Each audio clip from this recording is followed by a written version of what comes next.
રાધે કૃષ્ણ. આજે હું કેરીનું શાક બનાવવાનું છે, તો તેના માટે મેં એ કેરી ધોઈ અને છીણીને લીધેલી છે.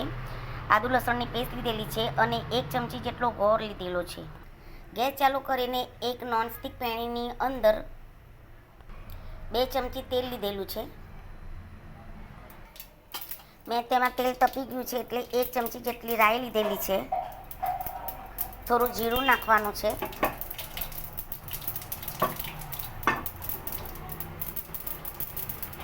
ગેસની આંચ આપણે ધીમી જ રાખવાની છે.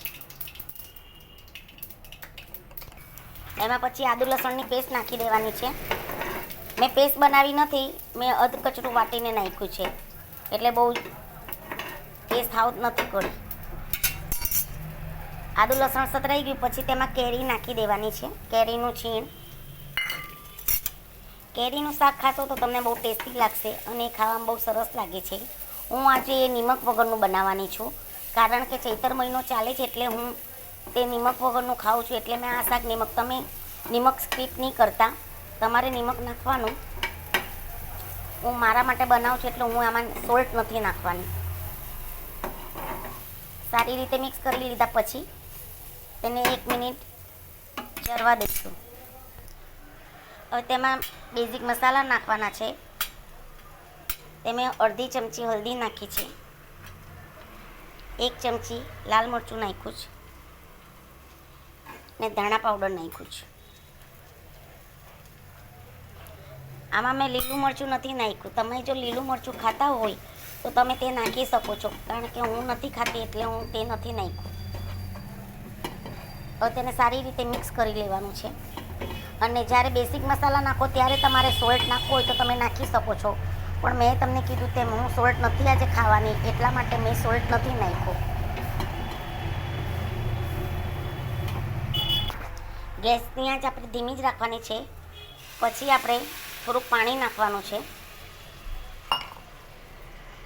એટલે કેરી થોડીક પાણી કેરીમાં સોફ્ટ થઈ જાય. અને તેને 2-3 મિનિટ સુધી ચરવા દઈશું. ગેસની આંચ થોડીક મીડિયમ કરી દેવાની છે, બહુ ફાસ્ટ બી નહીં ને બહુ ધીમી પણ નહીં. આમાં આપણે ગોળ પણ નાખી દેવાનો છે, એટલે થોડોક ખાટો અને થોડોક મીઠો સ્વાદ સરસ લાગે છે. તમે આમાં ખાંડ પણ નાખી શકો છો, પણ હું ખાંડ નથી ખાતી એટલે હું એ ગોળ નાખ્યો છે.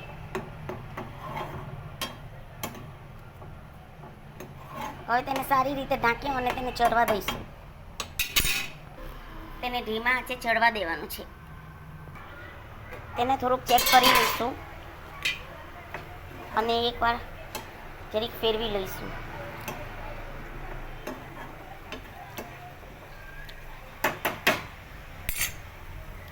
પાછું તેને ઢાંકીને 2 મિનિટ ચરવા દઈશું. તમે જોઈ શકો છો કે શાક ઓલમોસ્ટ આપણું ચડી ગયું છે. હવે ગેસની આંચ આપણે બંધ કરી દેવાની છે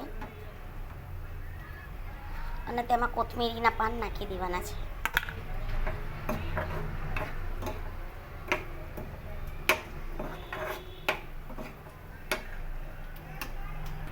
આ શાક મને ઘીમાં ભાવે છે એટલે હું એ અડધી ચમચી જેટલું ઘી લીધેલું છે. તમે જો ઘી નહીં ખાતા હોય તો સ્કીપ કરી શકો છો. મને આ શાક ઘીમાં ભાવે છે એટલે મેં તેમાં અડધી ચમચી ઘી નાખ્યું છે.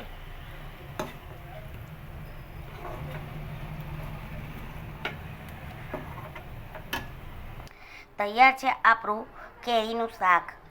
તેને મેં કોથમીરીથી ગાર્નિશ કર્યું છે. જો વિડીયો ગમ્યો હોય તો લાઈક કરજો અને સબસ્ક્રાઈબ કરજો અને કમેન્ટ કરજો. રાધે કૃષ્ણ.